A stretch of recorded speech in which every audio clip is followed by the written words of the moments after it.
Greetings, fellow men. Servus Männer. It's Red Pill Germany again, and today's topic is the somewhat spectacular result of the state election in North Rhine-WestPhalia of last weekend. I'm a little late covering this, so already on May 14th, the population of North Rhine-Westphalia could elect their new regional or state parliament. Now, North Rhine-Westphalia is, of course, a very leftist, very multicultural, very culturally enriched state in the German Federation. It is also the biggest by population and a very important state. Because of its huge population, many people say that the state election of last weekend allows us to already draw some conclusions for the upcoming federal election in autumn. From my previous videos, you might remember that the Social Democratic candidate Martin Schulz had already proclaimed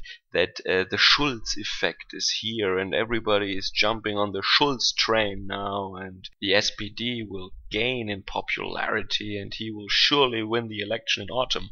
But in smaller state elections previously this year, we saw already that this didn't seem to be the case. And now in North Rhine-Westphalia, we see that this also clearly is not the case. So Hannelore Kraft, the governor, the Social Democratic governor who ruled North Rhine-Westphalia in a coalition with the Communistic Green Party, suffered a crashing defeat. Angela Merkel's party, the CDU, won the election very clearly. The Communistic Party, Die Linke, didn't make it into the parliament as they received only less than 5% of the votes. The Green Party is actually approaching this barrier at top speed, and they only got a little bit more than 6% this time. The Social Democrats lost almost 8%. And the CDU, Angela Merkel's party, the Christian Conservative or Christian Democratic Party, gained almost 7%. The result of the AfD was from 0 to 7.4%.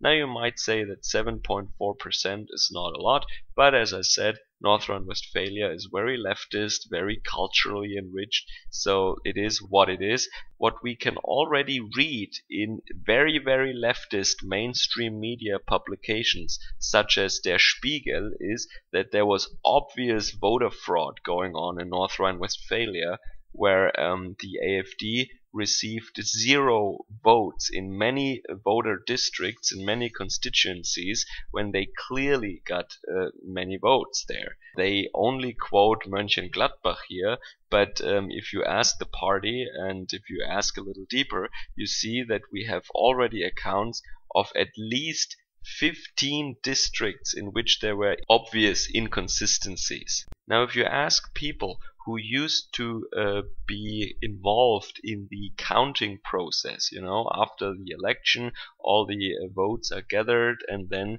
every district, in a school or a public building, whatever, these people, these vote helpers, basically, they come together and they count the different votes. So how this works is that they first open the box, the ballot box, and then they sort them by party. Also, there is a certain stack for irregular votes. That means if someone made their X at 2 different parties or no mark at all, or basically irregular votes, invalid votes, yeah. And it is an open secret in Germany that especially politically more radical small parties like communistic parties or right-wing parties are basically sabotaged by these election committees, because their votes are normally counted among the invalid votes. That means even though it has been filled out completely correctly, a centrist-minded official would just put it on the stack for invalid votes. And only the net sum of all the ballots is counted in the end. And that is the only correction parameter. If there are missing votes, then there is a big problem. But the way that these votes are distributed among the certain parties and the invalid ones is actually not checked anymore in the end. And there are many witness reports that this is the technique that they use then in order to take away votes from communistic or right-wing parties. And these people think that they're doing the right thing. They think, oh, we're centrists, we're defending democracy against the radicals, so they have a clear conscience, They think that they spare us another dictatorship, and that because of their courageous fraud, Germany stays a democracy for another 4 years.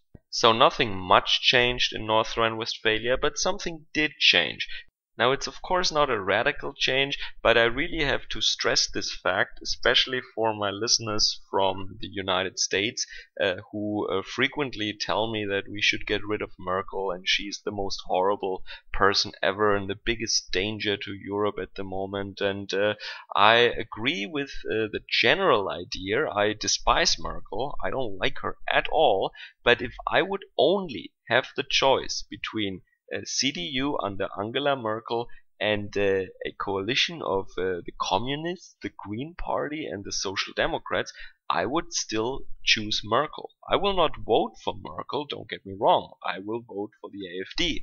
But there are clear differences between the CDU and the left-wing parties.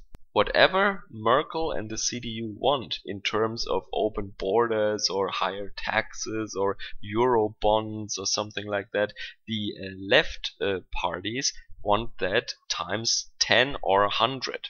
So if you think Angela Merkel is the worst there is, you clearly don't know the Social Democrats and the German Green Party. So I said this before, and I will say it again.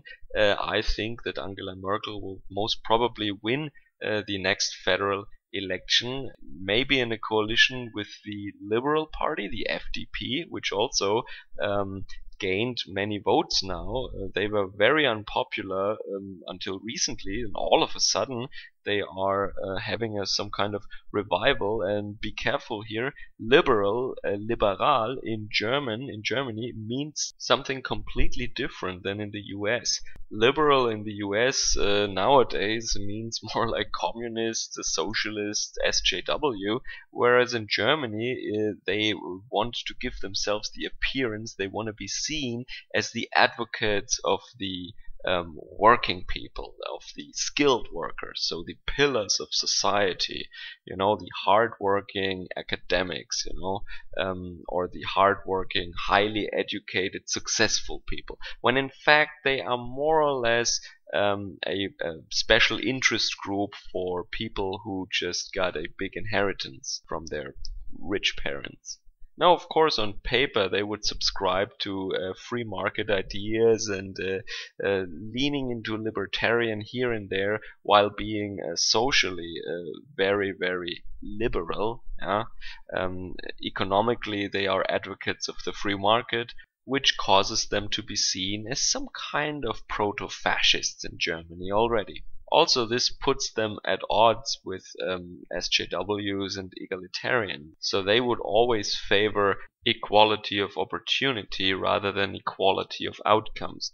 On paper, officially, that is, of course. Now, to conclude, I want to mention briefly probably the most horrible member of the last cabinet of North Rhine-Westphalia. That is the Secretary for the Interior, so the boss of the police of North Rhine-Westphalia, Ralf Jäger. Now, he's a typical lefty politician, He was hanging out at a university for 5 years, studying towards a degree in some lame education field.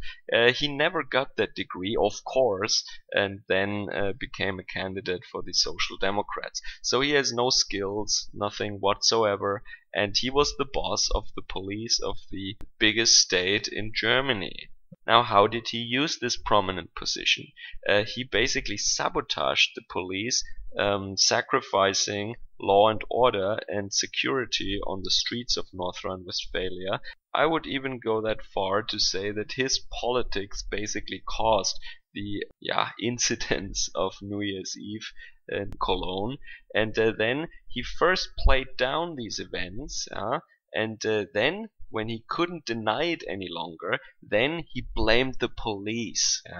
The policemen on the street were blamed by this coward. He was, of course, a big leader in the struggle against nationalism. So all the time he was fear-mongering and telling made-up stories about dangerous nationalists and right-wingers in Germany, while he completely ignored radical Islam and radical left-wingers in Germany.